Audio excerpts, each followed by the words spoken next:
Whether you're a brand new real estate agent or you've been in the business for a little while, I want to share with you the 5 costly mistakes that I made as a real estate agent when I first got licensed back in 2009. Hi, my name is Mruwat. I'm with eXp Realty, and I have coached and trained thousands of real estate agents all over the world. And today I want to share with you the 5 mistakes. I'm going to completely open up the playbook and share with you the 5 mistakes that I made when I first got my license, as I mentioned, in 2009, back when we actually had the downturn in the market. And so there were a lot of changes, not only in the economy, but also in my personal life. So number 1 is I just went with the first brokerage that I interviewed with, and one that was in close proximity to me. So number 1, my biggest mistake was really understanding that there were different brokerage models, that every brokerage has a different opportunity, a different model. And so what my backstory is, I got my real estate license 2 weeks before I was going to have my oldest son. So literally walked into the office 9 months pregnant, and I just needed a place to hang my license. So I interviewed with one broker and I hung my license there that day.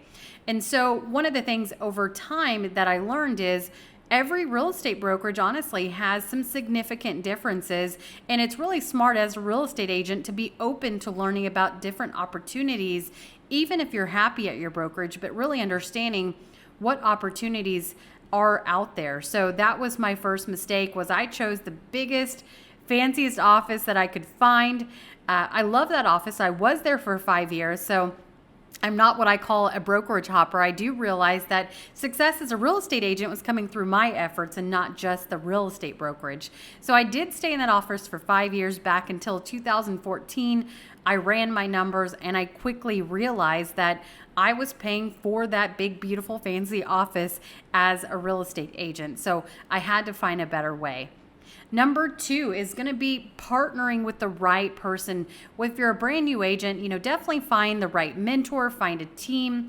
As I mentioned, I was 2 weeks before I was going to have my oldest son, and I actually had a listing and leads coming in right after I got licensed. So I needed to find a partner, and I needed to find one quick. Now, although my time with my business partner was great, over time I realized that I was the one bringing in all the leads and also creating the systems and processes.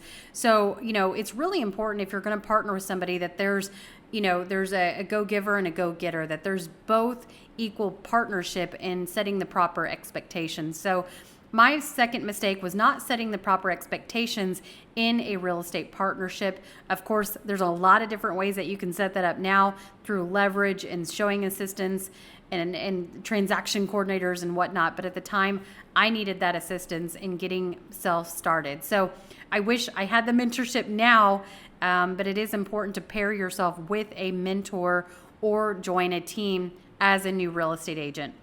And number 3 is going to be making sure that you have the right website and IDX in place. So back in 2009, I loved social media. I was, and I've been on Facebook since 2005, but I was looking around at all the other real estate agents that had websites, and I knew that was something that I was going to need to create. So I built a website, I built it myself, and then I also went and got a third-party IDX. Well, the challenge is these were different systems, and it didn't necessarily work in congruency with one another. So, as I mentioned, I'm with eXp Realty, and one of the nice things is we have KV Core, and KV Core is really an all-in-one platform where it's a full-blown website, but in the back end, it has the CRMs, the Clients Relations Management System, and it has the IDX already attached to it, where we can build custom squeeze pages and landing pages, and we can put our leads on custom drip campaigns where the system will text and email for us.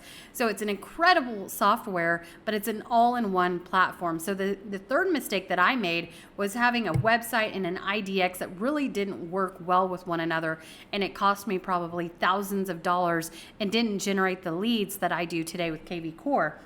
And number 4 is not hiring a coach.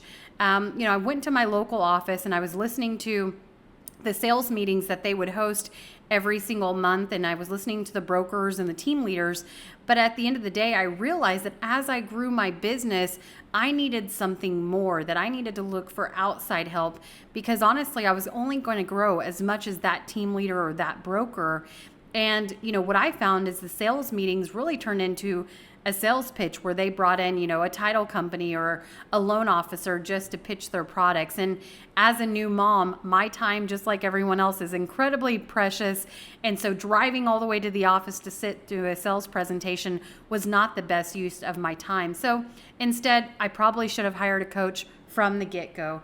And number 5 is honestly looking at my numbers and future opportunities. So I was out selling, I was representing some builders at the time. I was very listing heavy, but I also wasn't paying attention to my numbers. And with my brokerage at the time that did not have a cap in how much I paid into the brokerage, I didn't run my numbers until 2014, where I was quickly astonished of how much I had paid into my brokerage. So pay attention to your numbers, know what opportunities are out there. If you're interested to learn more, I definitely would love to share with you what we're doing here at eXp Realty. If you like what you see, go ahead and like and subscribe, and go ahead and subscribe because we drop new content every single week.